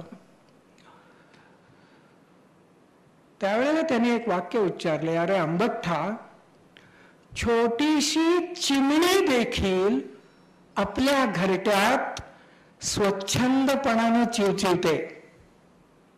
भारतीय संस्कृतीच्या इतिहासातलं हे अतिशय देखणं असं महावाक्य आहे असं मला वाटतं. आपल्याला वाटेल की यात काय आहे, आम्हाला काही माहित नाही काय चिमणी चिवचिवते हे, यात नवीन काय सांगितलंय. पण बुद्धांच्या उपदेशाचं हेच वैशिष्ट्य आहे. साधं वाटेल पण त्यामध्ये सगळ्या विश्वाचं सार सगळं प्रतिष्ठित झालेलं असावं असं वाटेल. छोट्याशा चिमणीला जर स्वच्छंदपणानं चिवचिवण्याचा अधिकार असेल तर आधुनिक शास्त्र सांगतात त्याप्रमाणे माणसाच्या मेंदूचं वैशिष्ट्य सांगितलं जातं की त्याचं वजन शरीराच्या वजनाच्या सुमारे 2% इतकं असतं, पण शरीरात घेतल्या जाणाऱ्या प्राणवायूचा 25% वाटा मेंदूला दिला जातो. पण त्यानं विचार करायचा असतो, त्यानं चिंतन करायचं असतं. आणि या मेंदूवर 10 ते 14 अब्ज इतक्या पेशी असतात. ज्या मेंदूला शरीरात घेतल्या जाणाऱ्या प्राणवायूचा 25% वाटा दिला जातो आणि त्याच्यावर 10 ते 14 अब्ज इतक्या पेशी असतात, असा मेंदू आमच्या प्रत्येक मुलाला आणि मुलीला लाभलेला असतो. चिमणीलाही चिवचिवण्याचं स्वातंत्र्य असेल तर आमच्या प्रत्येक मुला मुलीला, आमच्या प्रत्येक माणसाला ते स्वातंत्र्य आहे. हे वेगळं सांगण्याची गरज नाही. एका साध्या सोप्या छोट्या वाक्यात केवढा आशय मानवी स्वातंत्र्याचा सांगून ठेवलेला आहे. काही गूढ नाही, काही अवघड नाही, कुठला कठीण शब्द नाही, समजावून सांगा म्हणण्याची वेळ नाही. अडाणी माणसाच्याही हृदयाला चटकन भिडू शकतं, बुद्धीला सहजपणानं समजू शकतं इतक्या भाषेमध्ये. आणि मग आपल्याला या पद्धतीनं त्यांनी कालामाना जे सांगितलं, मी पुढचा मुद्दा मी सोडून देऊ इच्छितो. मला एक सांगायचा होता की स्वतःची चिकित्सा कशी करा, या तथागताची चिकित्सा कशी करा, हे त्यांनी भिक्खूंना एकदा सांगितलेलं होतं. पण तो मुद्दा मी सूत्ररूपाने एवढंच सांगतो की तेही त्यांनी सांगितलेलं आहे आणि मी पुढच्या मुद्द्याकडे जातो. उत्तम चर्चा बुद्धांच्या चरित्रात आहेत. त्यातली एक लोहितच्या नावाच्या माणसाबरोबरची आहे. हा या विचाराचा होता, ज्याला ज्ञान प्राप्त झालंय त्याने स्वतः बघावं, दुसऱ्याला ज्ञान देण्याच्या फंदात पडू नये. एक माणूस दुसऱ्यासाठी काय करणार आहे असं त्याचं म्हणणं होतं. पण त्याला समजलं की श्रमण गौतमाला ज्ञान प्राप्त झालेलं आहे आणि तो ज्ञान वाटत चाललेला आहे. त्यांच्या गावात एकदा बुद्ध आलेले असताना त्यांना भोजनाचं निमंत्रण दिलं. त्याने आपल्या एका सेवकाला निमंत्रण देण्यासाठी पाठवलं. तो सेवक गेला, निमंत्रण दिलं. दुसऱ्या दिवशी भोजन तयार झाल्यानंतर पुन्हा निमंत्रण द्यायला तो गेला. बुद्ध आले निमंत्रण स्वीकार. बुद्ध चाललेले असताना तो त्यांच्या मागं घुटमळत काहीतरी सांगायचं आहे म्हणून धडपडत होता. शेवटी तो म्हणाला, नाभिक जातीतला हा सेवक होता, सामान्य स्तरातून आलेला. भूक वेगवेगळ्या माणसांची वेगवेगळी कशी असते ते आपल्याला समजू. त्याने सांगितलं की एक काम करा, विनंती, माझा हा जो मालक आहे याच्या डोक्यात एक कुविचार शिरलेला आहे, एक वाईट विचार शिरलेला आहे. आणि तो कशाला वाईट विचार म्हणतोय, तर ज्याला ज्ञान प्राप्त झालेलं आहे त्यानं ते दुसऱ्याला देऊ नये. आणि असंच होतं या देशामध्ये. ज्ञानावर जी मक्तेदारी झाली, जी अधिकारशाही झाली, इतरांनी वाचायचं देखील नाही, लिहायचं नाही. तुम्हाला धर्म पाहिजे आम्ही देतो, तुम्हाला नीती पाहिजे आम्ही देतो, तुम्हाला जे हवं ते आम्ही देतो, तुम्ही डोकं वापरण्याची गरज नाही. 10 ते 14 अब्ज पेशी असलेले आमचे 100 पिढ्यांचे मेंदू, त्यांचा मोहर कधी फळांमध्ये रूपांतरित झालाच नाही. त्यामुळे तो नोकर सांगतो, बुद्ध कबूल करतात. आणि भोजन झाल्यावर त्यांची एक पद्धत होती, परिवर्तनाच्या चळवळीत काम करणाऱ्या कार्यकर्त्यांना बुद्धांच्या चरित्रातली एक घटना अतिशय मार्गदर्शक आहे. परिवर्तन कसं घडवावं त्याचे अतिशय उत्तम आदर्श त्यांच्या चरित्रातून मिळतात असं मला वाटतं. कोणाला आरोप झालेला असला तर एकदम ते निर्णय देत नसत. त्याला 3-3दा विचारायचं, तू असं बोललायस का, तुझं असं मत आहे का. या वेळेलाही त्यांनी तसं केलं. त्यांचे संवाद बघितले तर सातत्यानं हे दिसेल. 3-3दा संधी द्यायची मत प्रकट करायला आणि मग निर्णय द्यायचा, मग समजावून सांगायचं. मी आता यात वेळ घालवत नाही. त्याला त्यांनी समजावून सांगितलं की तू या पद्धतीने लोकांचा कसा शत्रू होशील म्हणून, आणि त्याला ते पटलं. एवढंच सांगतो मी, पुस्तकामध्ये मी विस्तारानं ते दिलेलं आहे. मला इतर काही मुद्द्यांच्याकडं आणखी जायचं असल्यामुळं मी एवढंच सांगतो की इथं पुन्हा आपल्याला दिसेल की बुद्ध कसं प्रवाहाच्या विरुद्ध जात होते. ज्ञान वाटलं पाहिजे मुक्तपणानं, म्हणून हा माणूस 45 वर्षानंतर चारिका करत राहिला. एक वेळ भोजन करायचं फक्त आणि चालत राहायचं. वर्षाकाळ सोडला तर बाकीच्या सर्व काळामध्ये पायी हिंडत राहायचं, घराघरापर्यंत पोचायचं, झोपडीपर्यंत पोचायचं, सामान्य माणसांपर्यंत पोचायचं, किती थरातल्या माणसांच्या पर्यंत. आणि मग हे ज्ञान प्राप्त झालं, बोधी प्राप्त झाली. या बोधीचा काय काय आशय होता, एक सामाजिक आशय होता. बाबासाहेबांनी आग्रहाने मांडलेला आहे की बुद्धांच्या इतर गोष्टी सांगता, पण बुद्धांचा काही सोशल मेसेज होता की नाही. बाबासाहेबांनी हे अतिशय आग्रहाने धरलं आणि तो सोशल मेसेज होता आणि त्याच्याकडे अतिशय काळजीपूर्वक लक्ष देणं हे महत्वाचं आहे. समतेचा कमालीचा आग्रह धरला आणि त्यासाठी नाना प्रकारचे प्रयोग केले. खरं म्हणजे त्यातली कुठली उदाहरणं सांगावीत असा मला प्रश्न पडतोय. पण स्वतःपासून त्यांनी जे प्रयोग केले त्यातलं एक आवर्जून सांगावा असं मला वाटतंय की त्यांना बोधी प्राप्त झाली. त्यानंतर ते चारिका करत गेले. 60 भिक्खू पाठवले वेगवेगळ्या दिशांना. त्यातही संघटनाचं खरं इतकं वैशिष्ट्य आहे की एका दिशेने 2 जण जाऊ नका म्हणून सांगितलं. म्हणजे 2 जण एका बाजूला गेलात तर 30 ठिकाणी धम्म पोचेल. 60 जण 60 ठिकाणी गेला तर 60 ठिकाणी धम्म पोचेल. किती विचार केलेला होता संघरचना करताना, त्यांना उपदेशाला पाठवताना देखील चरथ चारिकम भिक्खवे बहुजन हिताय बहुजन सुखाय लोकानुकंपाय. 2 जण 60 ठिकाणी गेलात तर 60 ठिकाणी धम्म पोचेल. 60 जण 60 ठिकाणी गेलात तर 60 ठिकाणी धम्म पोचेल. किती विचार केलेला होता संघरचना करताना, त्यांना उपदेशाला पाठवताना. पाठवताना देखील चरथ चारिकम भिक्खवे बहुजन हिताय बहुजन सुखाय लोकानुकंपाय. तुमचा स्वतःचा व्यक्तिगत उद्धार करण्यासाठी, तुमचं आत्मिक कल्याण करण्यासाठी तुम्ही चारिका करा असं सांगितलेलं नाही. लोकांच्या हितासाठी, लोकांच्या सुखासाठी, लोकांवर अनुकंपा करण्यासाठी, म्हणजे त्यांना योग्य मार्ग दाखवण्यासाठी तुम्ही चारिका करा. सामाजिक जाणीव आहे, सामाजिक बांधिलकी आहे. या पहिल्यांदा जे भिक्खू पाठवले संघ निर्माण झाल्यावर त्यावेळेच आहे. आणि मग तो ते पहिल्यांदा बोधी प्राप्त झाल्यानंतर उरुवेलामध्ये गेले आणि पुन्हा राजगीरला पोचलेले होते. आणि शुद्धोधनांनी आपल्या मंत्र्यामार्फत एक विनंती पाठवली त्यांच्याकडं की भेटण्याची इच्छा आहे. त्यांनी कबूल केलं. राजगीर पासून कपिल वस्तूला पुन्हा चारिका करत 2 महिन्यात पोचले. आणि तिथं ते काही काळापूर्वी राजपुत्र म्हणून जो तिथल्या राजरस्त्यावरून रथातून बसून वावरला असेल तो मनुष्य गावाच्या कडेला असलेल्या घरासमोर पिंडपातासाठी उभा राहिला. मी पिंडपात हा शब्द आग्रहानं वापरावा असं म्हणतो. भिक्षा हा शब्द एकतर त्रिपिटकामध्ये अतिशय कमी वेळा तो आलेला आहे, 5-25 वेळा आलेला आहे. पिंडपात हा 600हून अधिक वेळा आलेला आहे. पण दोहोंच्या अर्थामध्ये खूप फरक आहे. पिंडपात अन्नग्रहण करणं आहे त्यामध्ये, पण ती एक ते काहीतरी केवळ एक भिक्षा मागण्याचा मार्ग अशी स्थिती नाही आहे. त्याच्यामध्ये एक क्रांती आहे.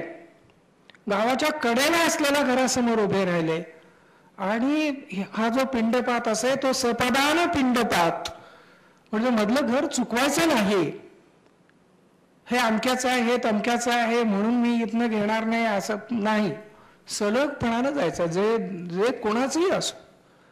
कुठल्याही वर्णातून आलेल्या भिक्खू कुठल्याही वर्णातल्या गृहस्थाच्या उपासकाच्या घरासमोर पिंडपातासाठी उभे राहत असे. शेवटच्या घरासमोर उभे राहिले.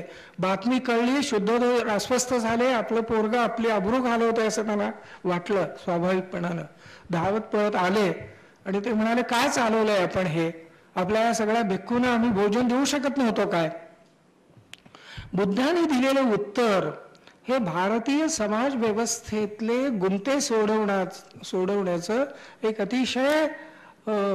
अतिशय प्रभावी असं उत्तर आहे असं वाटतं. ते वडिलांना म्हणाले, महाराज हे आमचं वंशचारित्र्य आहे. वडिलांना कळे ना हा मुलगा असं काय उलट बोलतोय म्हणून. अर्थात आता ते त्याला मुलगा म्हणून नाही, बनते वगैरे म्हणजे आता त्यांचं जे स्थान आहे त्याप्रमाणे बोलावतात. आणि ते म्हणत आपल्या वंशात कोणी अशी भीक मागितलेली नाही, त्यांच्या दृष्टीने भीकच होती. तेव्हा त्यांनी सांगितलं, महाराज हा जो तुम्ही वंश सांगता राजवंश हा आपला वंश, तुमचा वंश. आमचा वंश हा बुद्ध वंश. बुद्धांनी स्वतःच्या वडिलांच्या राजधानीमध्ये स्वतःच्या वडिलांना दिलेले हे उत्तर की तुमचा वंश आणि माझा वंश वेगळा झालेला आहे. माझा वंश हा बुद्ध वंश आहे. सगळ्या माणसांना समान मानणारा असा जो बुद्ध वंश तो माझा आहे. सांगण्याचा हेतू त्यांचा हा आहे की आता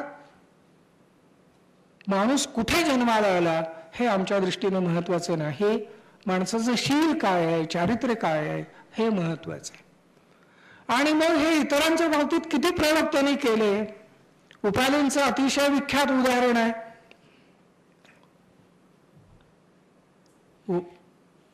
उपाली हा शाक्यांचा नोकर, तोही नाभिक जातीतला.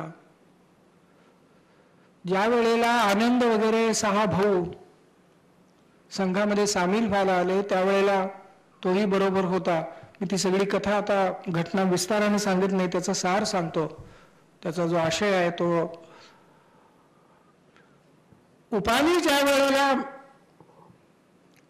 त्या 6 जणांच्या बरोबर संघात आले त्यावेळेला उपालींना संघात आधी घेण्यात आलं अर्थात ती विनंती त्या शाक्यानीच केलेली होती आणि त्यांनी म्हटलं होतं की आम्ही शाक्य हे फार वंशाभिमानी आहोत.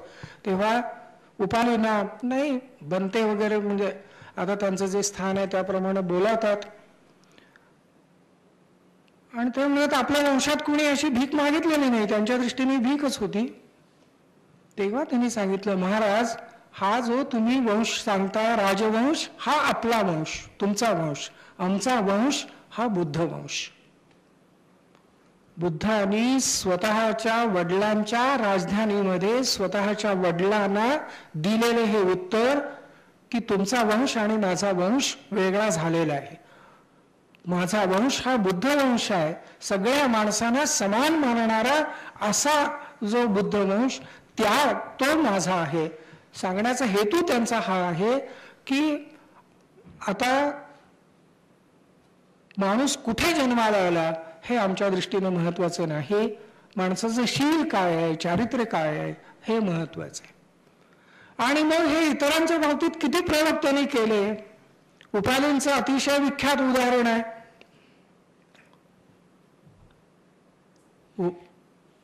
उपाली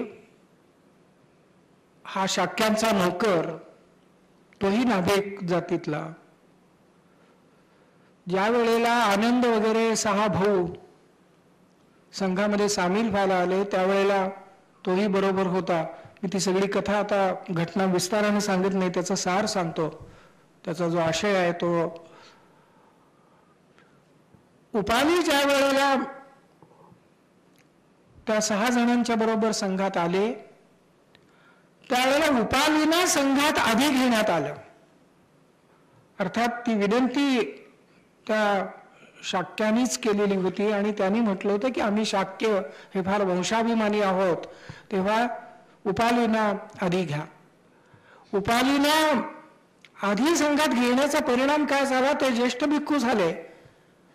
हे 6 जण त्याचे जे मालक होते ते कनिष्ठ भिक्खू झाले. पुढे आयुष्यभर ते उपालींना अभिवादन करत राहिले, त्यांना प्रत्युत्थान देणं, त्या आल्यानंतर समोर उठून जाणं हे घडत राहिलं. त्यांची काळजी घेणं, सेवा करणं हे झालं. आणि हे स्वेच्छेनं, आनंदानं, प्रसन्नतेनं, कुणी लादलेलं आहे म्हणून नव्हे, बुद्धांनी सांगितलेलं आहे म्हणून नव्हे. आणखी एक वैशिष्ट्य आहे, बुद्धांच्या चरित्राकडे पाहताना त्यातलं एक एक कण देखील आपल्या आयुष्याला आमूलाग्र बदलून टाकण्याचं सामर्थ्य घेऊन उभा आहे असं मला वाटतं.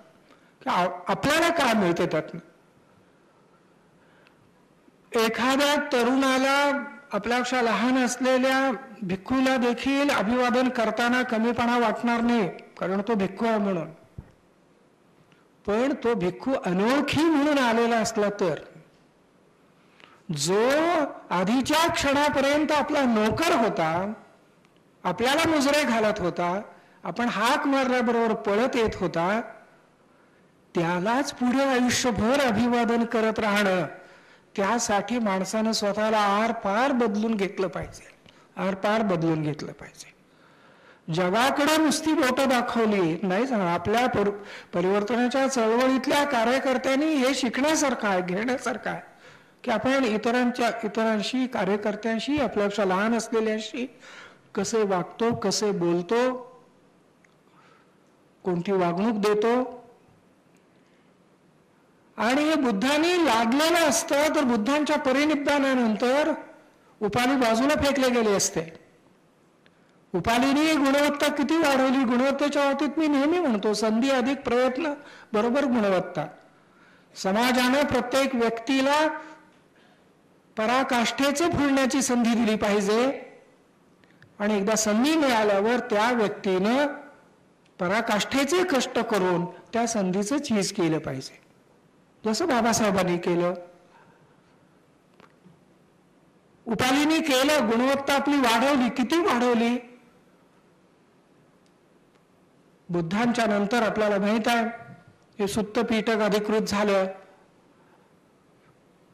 आनंदांच्या सगळ्या आठवणींवरून आणि विनय पीठक एक प्रकारे भिक्खूंची आचारसंहिता, एक प्रकारे संविधान, कॉन्स्टिट्यूशन. उपालीला प्रश्न विचारले गेले धम्मसंगीतीमध्ये आणि त्यांनी जे जे सांगितलं त्याप्रमाणे विनय पीठक अधिकृत झालं आणि पुढची 30 वर्ष हे उपाली संघाच्या विनय विभागाचे प्रमुख राहिले. केवळ बुद्धांच्या दडपणाने हे झालं असतं आणि संघात तो विचार मुरलेला नसता तर पुढची 30 वर्ष उपाली प्रमुख राहू शकले नसते. सुनीताचं जे आत्मकथन आहे, एक सफाई कामगार, सगळ्यांना मुजरे घालणारा, स्वतःला हीन समजणारा, त्यानं जे निवेदन दिलेलं आहे ते सगळं अतिशय हृदय आहे, भावपूर्ण आहे. पण तो मनुष्य किती उंचीवर पोचला, आधी सगळ्यांना मुजरे घालणारा, पण समाजातली सगळ्यात प्रतिष्ठित माणसं आपल्याला मुजरे घालू लागली हे तो सांगतो.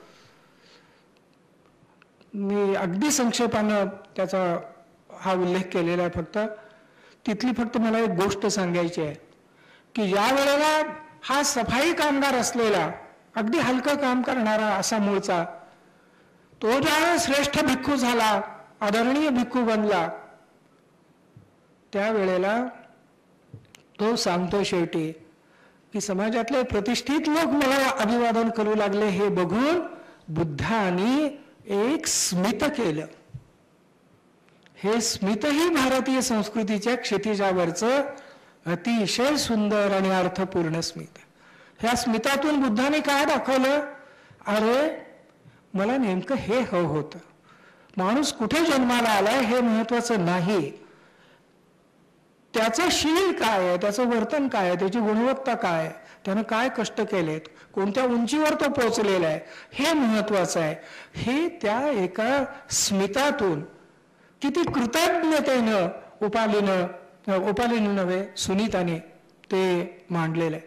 चांडाळांच्या बाबतीतलाही एक प्रसंग फार सांगण्यासारखा आहे, पण मी त्यात आता वेळ घालवत नाही. किती बदल केले, किती प्रयोग केले, समाजामध्ये समता आणण्यासाठी किती प्रकारचे युक्तिवाद केलेत. आजच्या जीवशास्त्राचे, मानववंशशास्त्राचे जे पुरावे आहेत त्यांच्या आधारे युक्तिवाद करावे, तशा प्रकारचे युक्तिवाद त्या 2500 वर्षापूर्वी या माणसाने केलेत. आणि हे काल्पनिक नाहीत, तुमच्या आमच्याप्रमाणे या मातीवरून चाललेल्या, इथं श्वासोच्छ्वास केलेल्या एका माणसाने आपल्यासाठी हा वारसा दिलेला होता. एका मुद्द्याकडे मी थोडा वेगानं जातो. तो मुद्दा म्हणजे अनेकदा असं म्हटलं जातं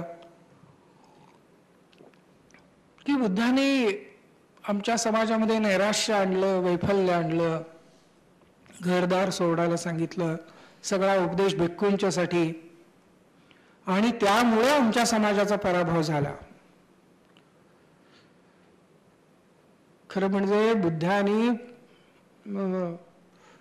आपल्या जातीचा अभिमान हे पराभवाचं मुख असं कारण अतिशय स्पष्टपणाने सांगितलेलं आहे. म्हणजे भारतीय समाजाची पुन्हा पराभूत होण्याची जी घटना आहे तिची सत्ताला सामोरं धैर्यानं जाऊन कारणमीमांसा केली पाहिजे. जो समाज आतून फुटलेला असतो तो समाज बाहेरची दडपणं नाही सहन करू. खेड्यातल्या लोकांना माहित आहे, एखादा बांबू किंवा एखादी मेड किंवा एखादा खांब वाळवीनं आतून पोखरलेला असला तर मोठं वादळही यावं लागत नाही, वाऱ्याची झुळूक आली तरी देखील ते मोडून पडतं. तेव्हा बुद्धांवर हा आरोप करणाऱ्यांनी बुद्धांनी गृहस्थांच्या साठी देखील किती प्रचंड उपदेश केलेला आहे. शेती कशी करावी, दुकान कसं चालवावं, इथं पासून नाना गोष्टी सांगितलेल्या आहेत. चांगला संसार करण्यासाठी त्यांनी जो उपदेश केलेला आहे तो सार रूपाने मी फक्त आपल्या पुढे ठेवतो की 4 संपदा तुमच्याकडे पाहिजेत. उत्थान संपदा, आरक्ष संपदा, कल्याण मित्रता आणि समजीविता. उत्थान संपदा, उत्थान शब्दशः उठून उभं राहणं म्हणजेच प्रयत्न करणं. कष्ट करा. धनाचा तिरस्कार करायला सांगितलेलं नाही, फक्त धन नैतिक मार्गाने मिळवा हे बंधन घातलेलं आहे. धनाचा तिरस्कार करू नका एवढंच नाही सांगितलं. उत्थान संपदा झाली, दुसरी आरक्ष संपदा सांगितली. मिळवलेलं धन जपा. ते चोर लुटून देणार नाहीत, अग्नीत जळून जाणार नाही, पाण्यात वाहून जाणार नाही याची काळजी घ्या. कुठे आहे धनाचा तिरस्कार?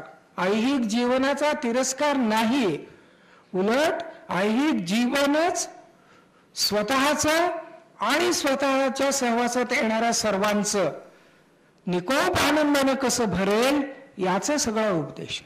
कल्याण मित्रता. यशस्वी संसार करायचा असेल, 4 माणसं सुखदुःखाच्या क्षणी बरोबर असतील अशी जोडलेली असली पाहिजेत. तुमच्या हिताची इच्छा करणारा, तुमच्या कल्याणाची इच्छा करणारा कुणी मित्र असला पाहिजे. आणि समजीविता. उत्पन्न आणि खर्च यांचा मेळ घालता आला पाहिजे.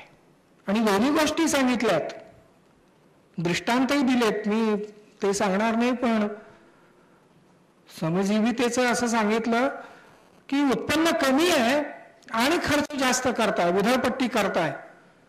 हे जसं करू नका. तसं उत्पन्न प्रचंड आहे पण कोणाला मदत करण्याची देखील इच्छा नाही, सगळं स्वतःच्या सुखासाठीच स्वतःजवळच ठेवायचं आहे, असंही करू नका. त्या वर्णनासाठी दिलेली उदाहरणं वगैरे देखील फार सुरेख आहेत, पण मी आता ते सांगत नाही. एक अतिशय महत्वाचा उपदेश, खरं म्हणजे विशेषतः तरुणींच्यासाठी तो जास्त उपयोगी, अर्थात इतरांनाही आयुष्याच्या शेवटच्या श्वासापर्यंत उपयोगी ठरू शकतोच, पण प्रामुख्याने ज्यांची ऊर्जा ही झेपावण्याच्या काळात असते, फुलण्याच्या काळात असते, त्या काळामध्ये हे जास्त उपयोगी पडू शकतं. आणि भारतीय लोकांना हे खरं म्हणजे जास्त लागू पडणार आहे असं मला वाटतं. त्याने एक समाजाचं निरीक्षण केलेलं होतं. खूप माणसाच्या वर्तनाचा अतिशय सूक्ष्म अभ्यास, मानवी मनाच्या मुळाशी तळाशी जाण्याची क्षमता, माणसाशी का वागतात त्याची कारण मीमांसा अतिशय बारकाईनं केलेली आपल्याला दिसते. आणि म्हणून एरिक फ्रॉम वगैरेंच्या सारखे देखील जगत विख्यात मानसशास्त्रज्ञ, समाजशास्त्रज्ञ कमालीचा त्यांचा गौरव करताना आपल्याला दिसतात. ते मानवी स्वभाव सांगताना म्हणतात, एखाद्याला सकाळी सकाळी काम सांगावं तर तो म्हणतो अजून उजाडलं नाही तोपर्यंत काय काम सांगायला आलाय. संध्याकाळी सांगावं तर म्हणतो आता दिवस मावळला, रात्र झाली, काय राहावं आता काम सांगायला लागलाय. उन्हाळ्याच्या वेळेला सांगावं तर म्हणतो उष्णतेनं जीवाची काहिली व्हायला लागली, उकडा लागले, हे काय काम करण्याची वेळ आहे काय. थंडीच्या वेळेला सांगावं तर म्हणतो गारठून गेलोय आणि आता काय काम करायला सांगताय. उपाशी असल्यावर सांगावं तर पोटात अन्नाचा कण नाही आणि काय सांगताय. मी शब्द असेचे असे नाही आहेत, भाषांतर त्यांच्या शब्दांचं कसं आहे ते मी पुस्तकात दिलंय, मी हे माझ्या भाषेत स्पष्ट करून सांगतोय. उपाशी पोटी सांगावं तर पोटात अन्नाचा कण नाही असं तो म्हणतोय. आणि जेवलेला असला तर म्हणतोय आता कुठे पोटात 2 घास गेलेत आणि आता काय काम सांगायला लागला. ही काम चुकवण्याची, काम चुकारपणाची, सबबी सांगण्याची, निमित्त सांगण्याची, बुद्धाने हे सांगून झाल्यावर एक अतिशय महत्वाचं प्रकाशमय असं वाक्य आपल्यासाठी ठेवून दिलेलं आहे. त्याने असं म्हटलंय, जो मनुष्य थंडी आणि उष्णता यांना गवताच्या काडी इतकी किंमत देत नाही तो त्या माणसाचं सुख त्याला सोडून जात नाही. परिस्थिती प्रतिकूल असू नये हे चांगलंच, समाज व्यवस्थेचं उत्तम लक्षण, पण आपल्या देशाची एकूण परिस्थिती पाहता या देशात दारिद्र्य आहे, अनारोग्य आहे, अनेक वाईट गोष्टी आहेत, विषमता प्रचंड आहे, इथं परिस्थिती प्रतिकूल असणारच. अशा प्रतिकूल परिस्थितीमध्ये निमित्त सांगत न बसता, अडचणी सांगत न बसता, त्यांची पर्वा न करता उभं राहणं, याहून मोठा आणखी प्रयत्नवाद काय असू शकतो. तेव्हा गृहस्थांच्या साठी काही उपदेश केलेला नाही असं नाही. आणि अतिशय स्पष्टपणाने सांगितलंय, चारित्र्य संपन्न उपासक हा चारित्र्य संपन्न भिक्खू इतका श्रेष्ठ असतो. काही फरक नाही. असं उलट भिक्खूंच्या बाबतीत असं सांगितलंय की एखादा भिक्खू माझ्या चिवराचा कोपरा धरून माझ्या मागोमाग चालत येत असेल, पण माझ्या विचारांचं आचरण करीत नसेल, तर तो भिक्खू माझा नव्हे. या उलट एखादा भिक्खू कित्येक योजने माझ्यापासून दूर असेल, पण तो माझ्या धर्माचं आचरण करीत असेल, तर तो भिक्खू माझा. शीलाला महत्व, चारित्र्याला महत्व, ही बुद्धांची विचारसरणी होती. कर्मकांडाच्या बाबतीत त्यांनी घेतलेली भूमिका अतिशय विख्यात आहे. चमत्कारांच्या बाबतीत अतिशय महत्वाची भूमिका घेतलेली होती. आज उदाहरणं सांगायला वेळ नाही, ओझरता उल्लेख करतो की सुलखत्त वगैरे सारखे शिष्य काहीतरी चमत्कार दाखवा म्हणजे लोक जमा होतील. आणि असं कितीतरी शिष्य त्यांना म्हणत असत, लोक म्हणत असत, आपल्याला लोक जमवायचे असतील चमत्कार दाखव. बुद्धांनी नाकारलं, सुनखत्त सोडून गेला, परवा केली नाही. एका पिंडल भारद्वाज नावाच्या एका शिष्यानं चमत्कार काहीतरी दाखवून अतिशय मौल्यवान असं चंदनाचं भांडं आणलेलं होतं. तर बुद्धाने भिक्खूने सांगितलं याचे तुकडे तुकडे करा. त्या भांड्याचे तुकडे तुकडे करायला भिक्खूंना त्यांनी सांगितलं. चमत्कार नाही, चमत्काराच्या त्यांच्या नावावर नंतर काही चमत्कार घालण्यात आलेले आहेत ही गोष्ट वेगळी, पण त्याने चमत्कारांना मोठा विरोध केलेला होता. अंधश्रद्धा, ज्योतिष, ग्रहणांची भीती, नाना गोष्टी, म्हणजे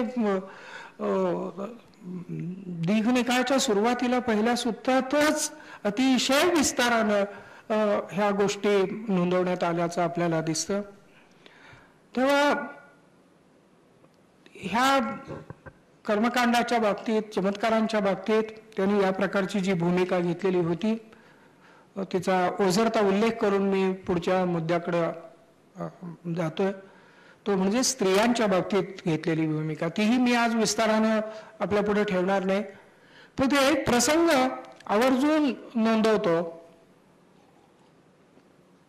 आपल्याला माहित आहे कोसल सम्राट पसे नदी, संस्कृतमध्ये प्रसे नजीत, हा त्यांच्याशी नेहमी चर्चा करायला येत असे. एकदा तो संवाद करत असताना त्या राजाचा नौकर येतो आणि सांगतो की राणीसाहेब प्रसूत झालेले आहेत आणि मुलगी झालेली आहे. 2500 वर्षापूर्वीची गोष्ट आहे. मुलगी झालेली आहे म्हटल्यावर पसे नदीचा चेहरा पडतो. बुद्धांनी तिथं त्याला सांगितलेलं आहे, महाराज, मुलगी झाली म्हणून उदास होऊ नका. स्त्रिया देखील पुरुषासारखी कर्तबगारी करू शकतात. या अर्थाचं त्यांनी वचन वापरलेलं आहे. खरं आपल्या समाजाला का झालेलं असेल? किती सुंदर, किती प्रसन्न जगण्याचे मार्ग आपल्या पुढे दिलेले आहेत, आणि 2500 वर्षानंतर विज्ञान तंत्रज्ञान आपल्या हातात आल्यानंतर आपण कुठल्या मार्गाने चाललेलो आहोत. आपल्या अवतीभोवतीच्या घटना पाहिल्या की असं वाटतं की अरे 2500 वर्षापूर्वी तुमच्या आमच्या रक्ताचा मांसाचा माणूस, या मातीतून उगवलेला माणूस आपल्याला सांगत होता मुलगी झाली म्हणून उदास होऊ नका.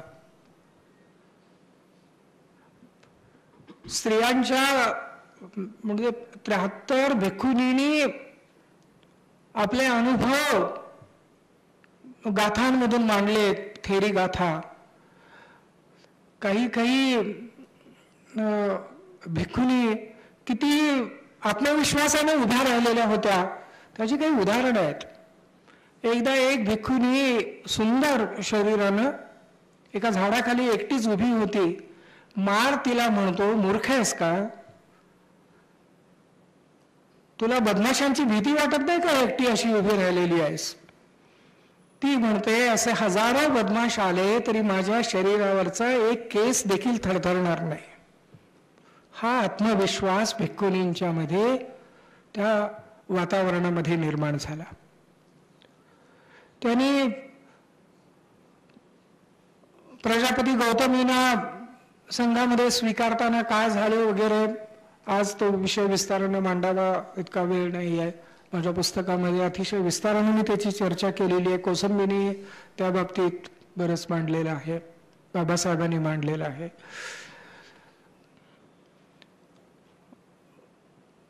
माणसाचा सर्वात मोठा सखा कोण? तर भार्या, असंही बुद्धांनी सांगितले. अनेक वचनं आहेत.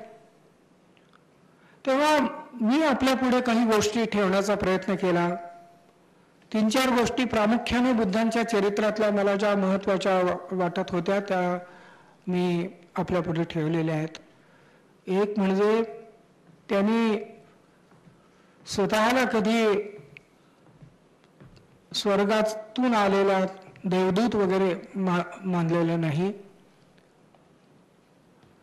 त्यांनी ज्ञानाला सर्वश्रेष्ठ मानलं. प्रज्ञेचं तेज हे सूर्यापेक्षा, चंद्रापेक्षा आणि अग्नीपेक्षाही जास्त असतं असं सांगितलं. ज्ञानाला महत्व दिलं.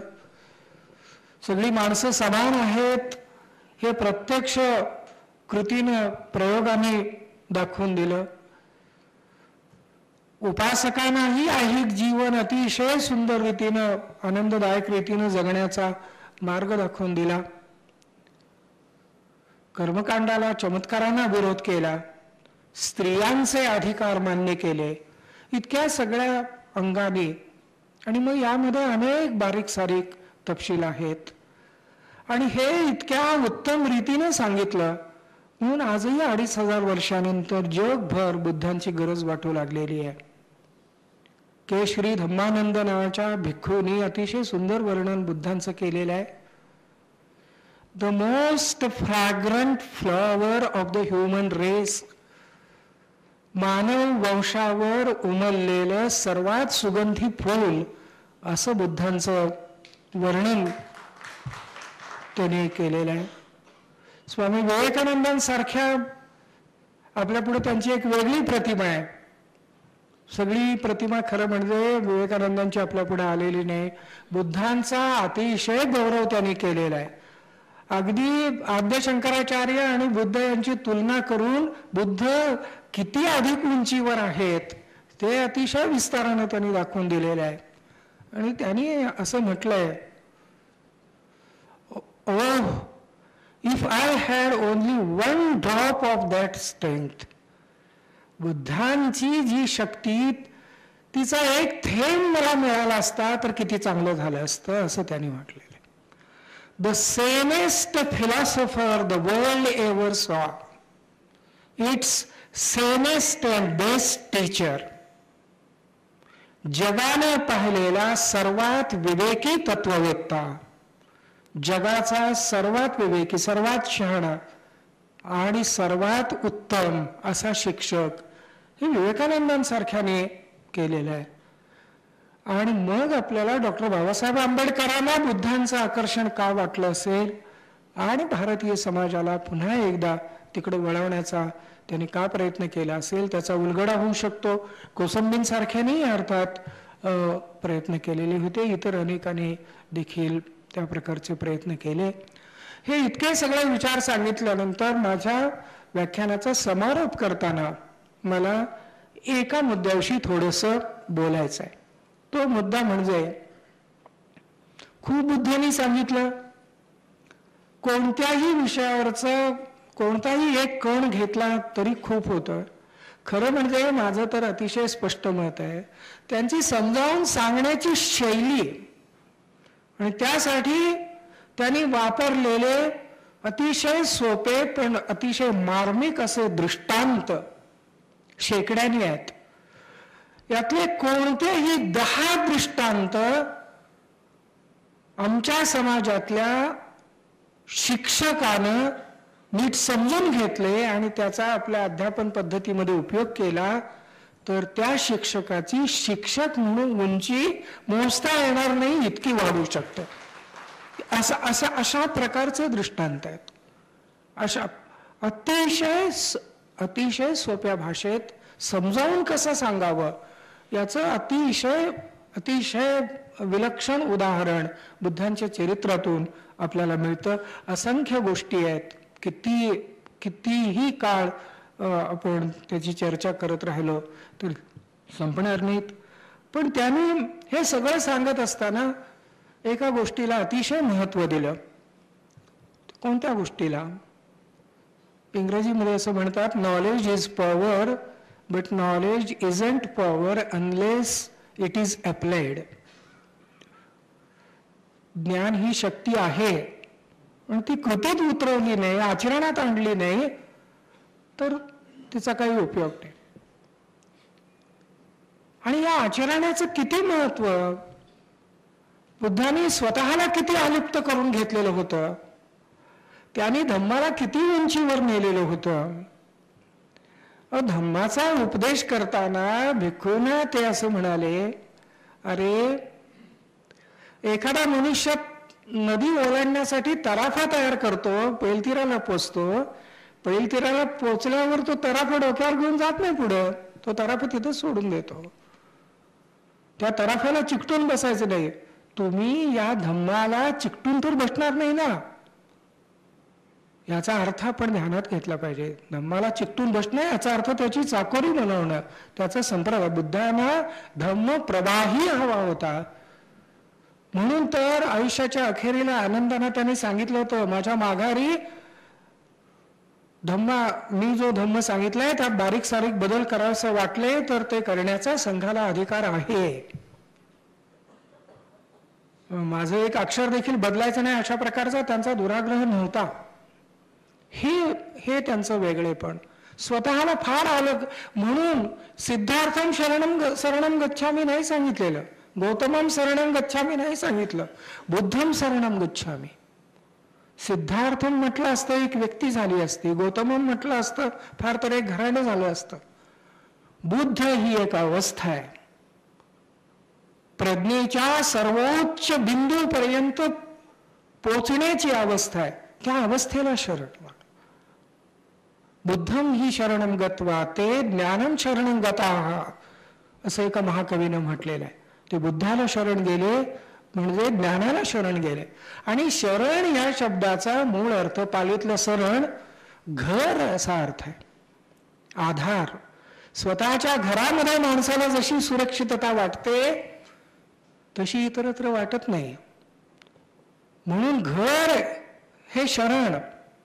आणि बुद्ध धम्म आणि संघ हे असं पूर्णपणे मानवी जीवनाला सुरक्षित बनवणारं असं आधारस्थान म्हणून त्यांनी सांगितलं. व्यक्ती महत्वाची मानली नाही. त्याचं उदाहरण म्हणजे वक्काली नावाचा एक भिक्खू कमालीचा आजारी मृत्यूशय्येवर होता, पण बुद्धांना भेटण्याची, त्यांचं दर्शन घेण्याची तीव्र इच्छा होती. काय करावं, हलू शकत नाही. मग आपल्या एका मित्राला पाठवलं आणि आपण याल का म्हणून बुद्धांना विनंती केली. बुद्धांनी अर्थातच कबूल केलं. आले. त्यांना पाहिल्याबरोबर तो त्यांच्यासाठी पलंग वगैरे नीट करण्याचा प्रयत्न करावा लागला. त्याही अवस्थेत त्यांनी त्याला सांगितलं, नाही ना तू धडपडू नकोस, मी आहे त्या आसनावर बसतो. बसले. त्याला विचारलं कशी आहे तब्येत. त्यानं खरं सांगितलं, नाही चांगली, शेवटचे क्षण दिसत होते. तो म्हणाला हा तब्येत चांगली नाही. बुद्धाने त्याला विचारलं, मग या क्षणी तुला काही पश्चाताप होतोय का, काही खेद होतोय का. अखेरच्या क्षणी साधारणतः असं विचारण्याची पद्धत पण आहे.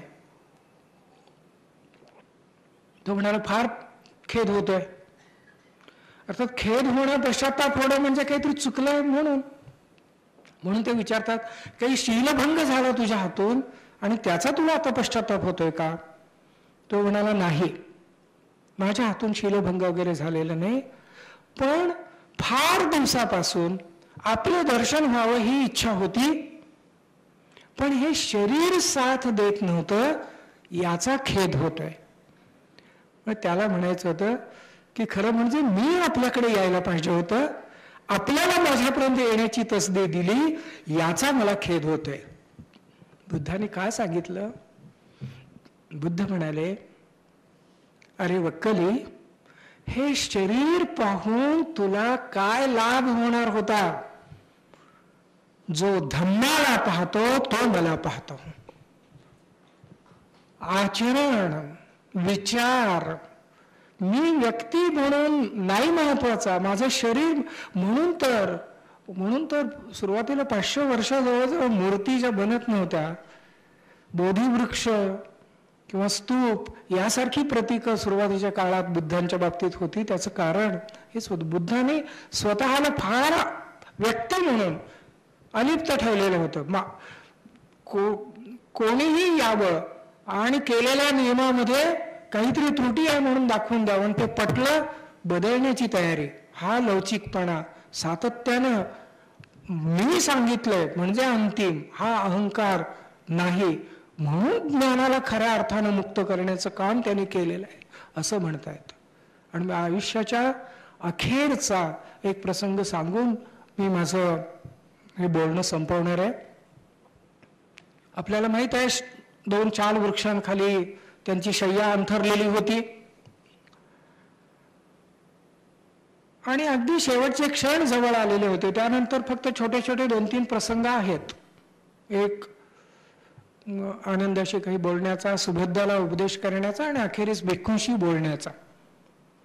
खरं म्हणजे तोही आमच्या शिक्षकांच्या दृष्टीनं थोडे 2 मिनिटं आपला वेळ घेऊन, मला जो सांगायचा मुद्दा आचरणाचा तो वेगळा आहे, पण शेवटी भिक्खूंशी ते जे बोललेले आहेत, त्या भिक्खू शेवटचं जे बोलणं आहे त्यावेळेला तुम्हाला काही शंका असेल तर विचारा, काही प्रश्न धम्माविषयी, या मार्गाविषयी, शास्त्राविषयी, काय तुम्हाला संघाविषयी काही विचारायचं असेल तर विचारा. नंतर तुम्हाला असं वाटेल, नंतर म्हणजे मी माझ्या माघारी, की शास्त्र आमच्या समोर होता, मनात शंका होती आणि विचारण्याचं धाडस झालं नाही, त्यामुळे प्रश्न विचारायचा राहून गेला, अनुत्तरित राहिला. खरं म्हणजे त्याने जे प्रश्न अनुत्तरित ठेवणं, व्याकृत अव्याकृत, त्याच्यावरही मला काही थोडं बोलायचं होतं, पण आज वेळ मिळाला नाही. तर या क्षणी तुमच्या मनात काही शंका असतील तर तुम्ही त्या विचारा. कोणी बोले ना, पुन्हा पुन्हा विचारल्यावरही बोले ना. बुद्धाने काय सांगावं, शिक्षकाने काय केलं पाहिजे?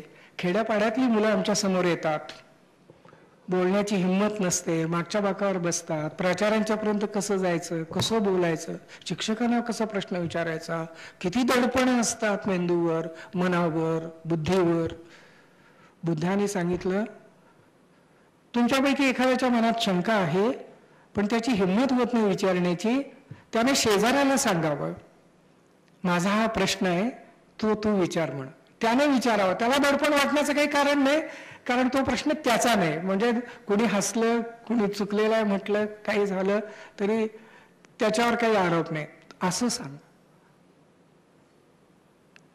हे जे आहे, आपल्या ज्याला ज्ञान द्यायचं आहे त्याला मोकळं कसं करायचं, खुलं कसं करायचं, प्रश्न विचारायला प्रवृत्त कसं करायचं, किती प्रकारची कौशल्य शिक्षकांना मिळू शकतात, कार्यकर्त्यांना मिळू शकतात. तर मी सांगत होतो की शय्या अंथरलेली होती आणि काही फुलं अंगावर पडत होती, काही संगीत चालू होतं. त्यावेळेला बुद्ध आनंदाने म्हणाले,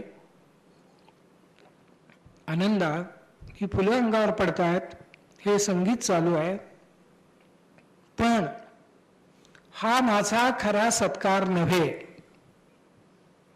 पण एवढंच सांगून नाही थांबलं.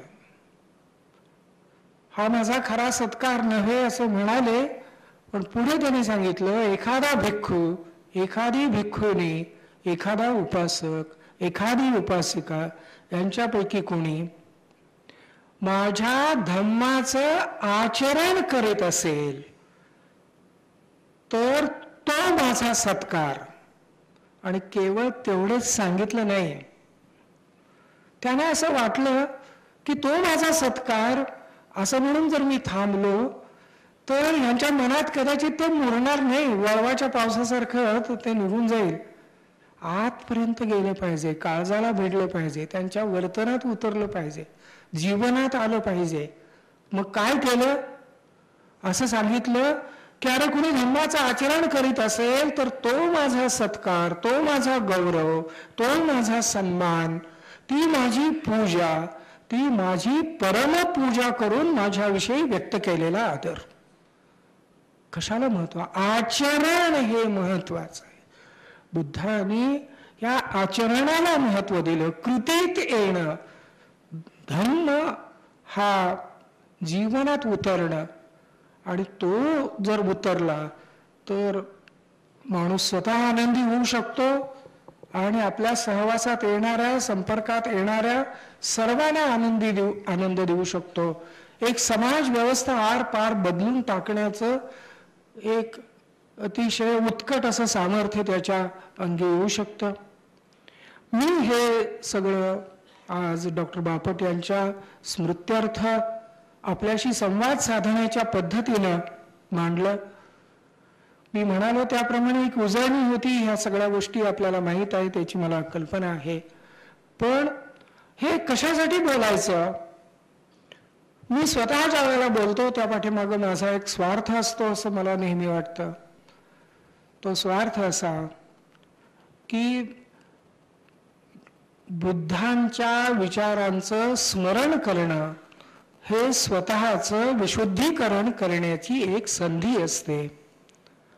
बुद्धांच्या विचारांचा थोडासा जरी स्पर्श झाला तरी माणूस आधी ज्या उंचीवर असतो त्या उंचीवर कधीच राहत नाही. तो थोडा का होईना अधिक उंच झाल्याशिवाय राहत नाही.